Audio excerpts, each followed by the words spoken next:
believe and I believe in people more than they believe in themselves. And my sincere hope is that if you believe in yourself as much as I believe in you, you'll be able to change the planet. So to help you on your journey today, I'm doing a video on the 10 skills that are hard to learn, but will pay off forever. And as always, guys, as you're watching, if you hear something that really resonates with you, leave it down in the comments below. It's much more likely to stick with yourself. And if you leave a comment within the first few hours of the video going live, you have a chance to win one of 2 daily prizes. Enjoy. Skill number 1 is speaking up. One of the things you would want to be sure to do is, whether you like it or not, get very comfortable, it may take a while, with public speaking, for example. I mean, that's an asset that will last you 50 or 60 years, and it's a liability if you don't like doing it and are uncomfortable doing it that also will last you 50 or 60 years, and it's a necessary skill. Skill number 2 is being honest with yourself. One of the big things that all startups do is they lie to themselves over and over and over. Mine's faster, mine's cheaper, mine's better, mine's this, mine's that. No, it's not. And the reason it's not is because whoever it is you're competing with, it's not like they're ignoring you.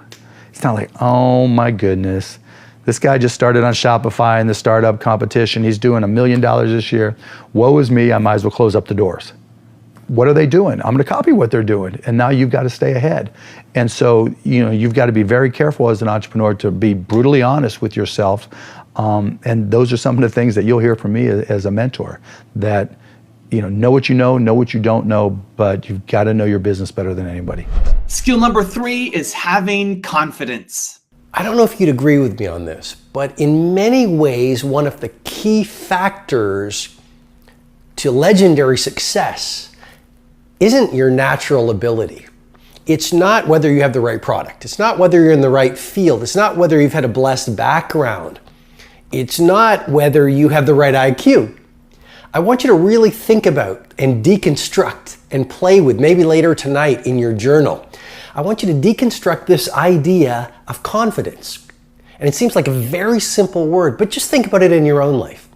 When you have confidence, or we could even call it fire, when you have that fire within you, that confidence, that interior bravery, you almost have this power to do whatever it takes to get your brave vision done. You see, in this world, it's not about, in many ways, your strategy in your business or your ability in your life. It's about this thing called confidence. And we have all had these times in our lives when we are full of confidence. And what other people see as a problem, we simply do see as an opportunity. Other people see it as a stumbling block or a wall, and we see it as a stepping stone or this solution. And so confidence is something that you really want to wire in. Confidence is something you really want to develop. Confidence is a practice. Confidence is a muscle. And like any muscle, the more you focus on it and practice it and train it, the stronger your confidence is going to grow. And I just have to say it again. When you are at a place in your life when there is an ongoing, steady stream of confidence moving through your mindset, moving through your heart set, you do the heroic in your business and you achieve the remarkable in your life. Skill number 4 is listening. Nelson Mandela is a particularly special case study in the leadership world because he is universally regarded as a great leader. You can take other personalities, and depending on the nation you go to, we have different opinions about other personalities. But Nelson Mandela, across the world, is universally regarded as a great leader. He was actually the son of a tribal chief. And he was asked one day, "How did you learn to be a great leader?" And he responded that he would go with his father to tribal meetings. And he remembers 2 things when his father would meet with other elders. 1, they would always sit in a circle. And 2, his father was always the last to speak. You will be told your whole life that you need to learn to listen. I would say that you need to learn to be the last to speak. I see it in boardrooms every day of the week. even people who consider themselves good leaders, who may actually be decent leaders, will walk into a room and say, here's the problem, here's what I think, but I'm interested in your opinion, let's go around the room. It's too late. The skill to hold your opinions to yourself until everyone has spoken does two things. One, it gives everybody else the feeling that they have been heard. It gives everyone else the ability to feel that they have contributed. And two, you get the benefit of hearing what everybody else has to think before you render your opinion. The skill is really to keep your opinions to yourself. If you agree with somebody, don't nod yes. If you disagree with somebody, don't nod no. Simply sit there, take it all in, and the only thing you're allowed to do is ask questions so that you can understand what they mean and why they have the opinion that they have. You must understand from where they are speaking, why they have the opinion they have, not just what they are saying. And at the end, you will get your turn. It sounds easy, it's not. Practice being the last to speak. That's what Nelson Mandela did. Skill number 5 is managing your time. My challenge in our generation is that gradually, through entertainment, through television, through media, through every way possible, we are living in a generation of the dumbing down of ideas. Because we have traded effectiveness for busyness. Statistics say, yeah, somebody ought to clap on that. We are busier than any other generation we have seen in the last 300 to 400 years. We are so busy. We are busier than a one-arm wallpaper hanger. We're just busy. You'll get it later. Don't worry about it. It'll hit you in a minute. We are just as busy as we can be, and we think because we're busy, we're effective. But I want you to challenge your schedule for a minute and ask yourself, are you really being effective, or is your life cluttered with all kinds of stuff that demands you and drains you and taxes you and stops you from being your highest and best self? And are you substituting busyness and all the chaos that goes along with busyness from being effective? Let me tell you, a bunch of scientists got together and they began to do some research, and they begin to determine that 80% of the things we do are busy things that we do in an area that is not effective, that the average person only spends 20% of their time doing the thing that they are really gifted at, created at, passionate about, excited to do, and the rest of it is all the dismal, dumb stuff that we all have to do in order to survive. Just crazy stuff that we're doing. Wonder what would happen if we would go from doing 80% of things that are busy but not effective and 20% of the things that are really effective, if we would switch those numbers around and only give 20% of our time to the things that we have to do and 80% of our time to the thing that we were created to do.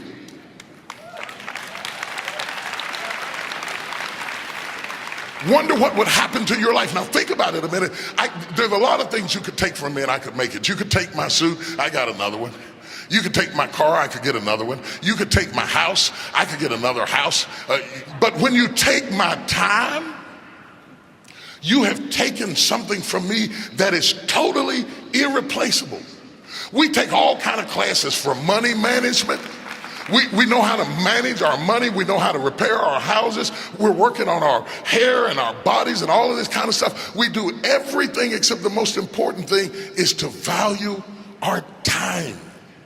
It takes time to be creative. You were meant to be creative. You were created in the likeness and the image of a creator, and in that likeness and in that image, you have creativity. If you had time, you would be creative.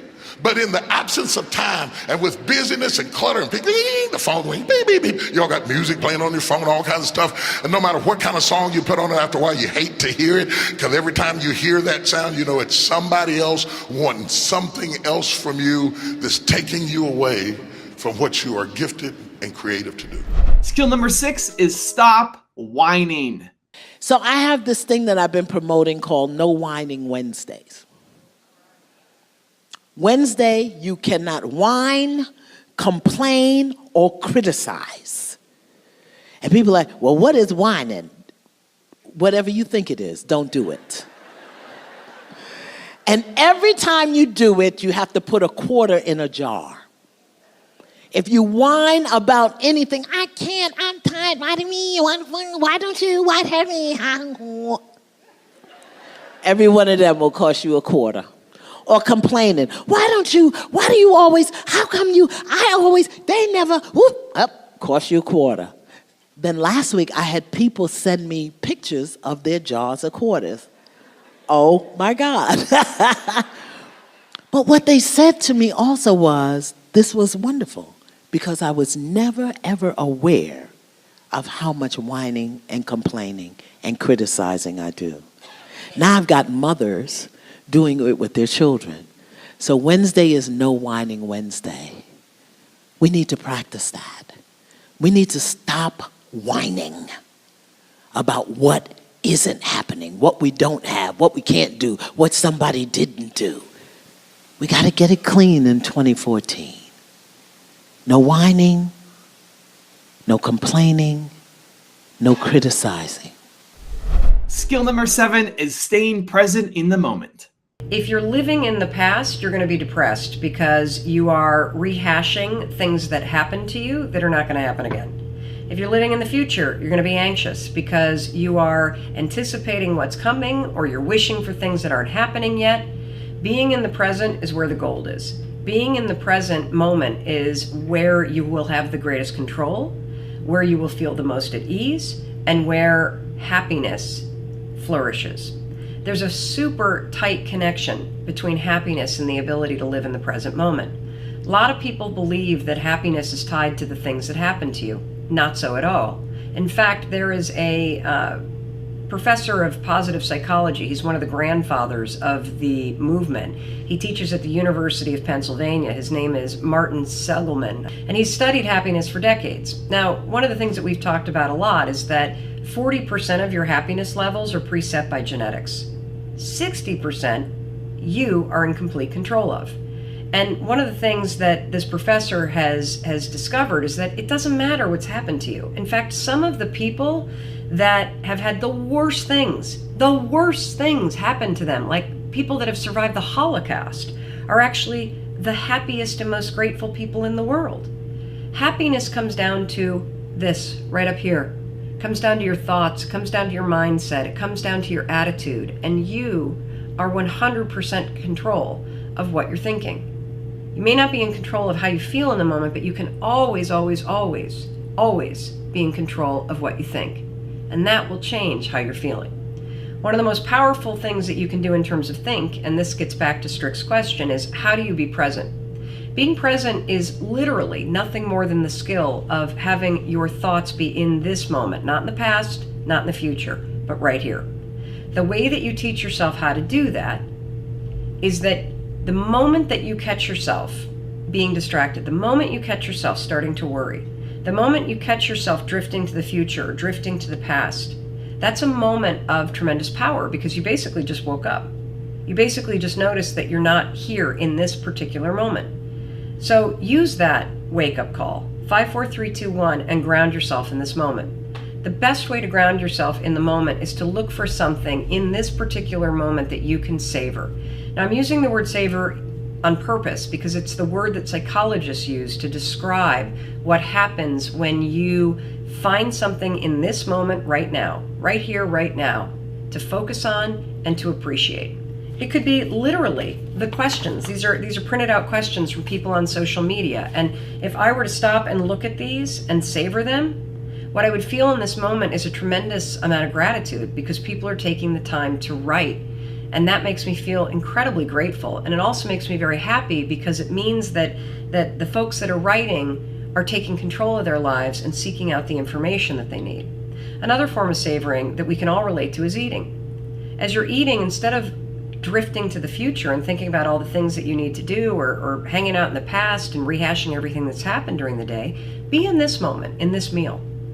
Slow down. Think about the food that you're eating. Think about the people that you're sitting with and how you feel about them. And if you want to take it up a notch, actually acknowledge them. Hey, this food tastes amazing. Thank you for cooking. Or I'm so glad to see you and that we get the time to have this meal together. Those small, simple acts of savoring are how you expand your happiness inside the present moment. So, how do you be more present? Simple. The moment that you catch yourself in the future, in the past, worrying, whatever, refocus yourself right here, right now. And then find something right here, right now, that you can savor. And when you do that, you're not only going to be present, you're going to feel more grateful, and you're going to feel a little boost of happiness. Skill number 8, being consistent. Success is not a destination. People always think that, oh my God, this person's so successful because they've had a successful movie or a successful show. But success is a journey. You have to consistently always be successful. That's when you're really successful, because otherwise you'll be remembered for your last failure. And I've had a few, but I just have to compensate for my failure by just getting up and running. The more time you take to sort of mourn it, you're wasting that much more time in being successful. So you just have to, perk up, pick yourself up, dust yourself off, and just say, all right, what can I do? There's always a solution. You can't expect, people always get mistaken that just because this year has been what it has been, it's been because I consistently worked hard for about 10 years. So now I know my job enough to be able to be appreciated for it. But if I hadn't had the last 10 years, I would never have had this year or the year before that. So success is not a destination or power is not like, okay, today you're powerful. You have to consistently be powerful and consistently be successful. And that is a journey. Skill number 9 is getting enough sleep. Well, first of all, I prioritize sleep. And that means saying no to things you want to do. It's not easy. No is hard. I think the hardest thing. Yeah. Last night, Sheryl Sandberg interviewed me at the San Francisco Symphony Hall. And then I had to sign books. And I would have loved to go and have dinner with her, but I went to bed. And, because if I had gone out to dinner and hadn't gotten my at least 7 hours sleep that I need and had to get up early to do TV, I would not be enjoying being here with you now. And I'm really enjoying it. And I'm 100% present. I'm not tired. And I hate being tired more than I hate anything. And skill number 10 is having empathy. I've thought a lot about the power of empathy. In my work, it's the current that connects me and my actual pulse to a fictional character in a made-up story. It allows me to feel pretend feelings and sorrows and imagined pain. And my nervous system is sympathetically wired, and it conducts that current to you sitting in a movie theater, and to the woman sitting next to you, and to her friend, so that we all feel that it's happening to us at the same time. It's a very mysterious and valuable resource of the human species. And women, I think, access it most effortlessly. We cry at sad movies. We don't feel we lose face or stature or position doing it. We see a news story that enrages us and we write letters through tears, our hearts pounding. I used to wonder why human beings developed these inconvenient and embarrassing responses, this sniffling, choking, wet obstruction. The thing that physicians and soldiers and stock traders and journalists and fashion models and politicians and news commentators and venture capitalists all must suppress in order to work most efficiently.